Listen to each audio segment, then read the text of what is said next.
7th March. இன்னைக்கு ஏசப்பா நம்மளை பார்த்து என்ன சொல்கிறாங்கன்னா, பீறினார். கர்த்தரிடத்தில் திரும்புவோம் வாருங்கள்.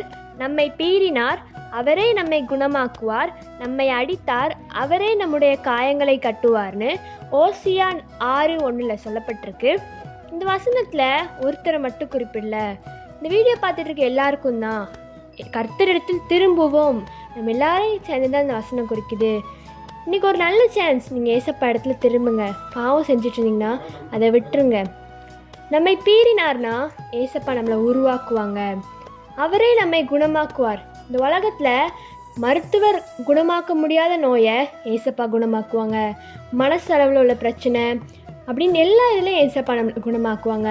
உலகத்தில் யாருமே நம்மளை குணமாக்க முடியாது. நம்ம வார்த்தையால் நிறையா காயப்பட்டிருப்போம். இன்றைக்கி ஏசப்பா அவங்கள குணமாக்க போகிறாங்க. நம்மை அடித்தார், இந்த இடத்துல நெகட்டிவாக சொல்லலை. நம்ம பாவத்தை, அதாவது ஏசப்பா விட்டு நம்ம ரொம்ப தூரம் போனோன்னா நம்மளை அடித்து தான் ஏசப்பா கொண்டு வருவாங்க.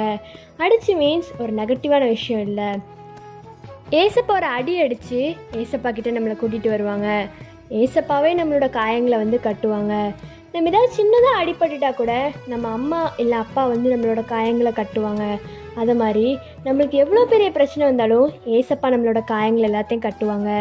இன்றைக்கி நம்ம ஏசப்பாட்ட என்ன கேட்கணுன்னா, ஏசப்பா நான் உங்ககிட்ட திரும்புகிற ஏசப்பா, என்னை நீங்கள் உருவாக்குங்க, என்னை குணமாக்குங்க, நீங்கள் என்னை அடித்து என்னை திருத்தி கொண்டு வாங்க ஏசப்பா, இந்த காயங்களை கட்டுங்கன்னு கேளுங்க.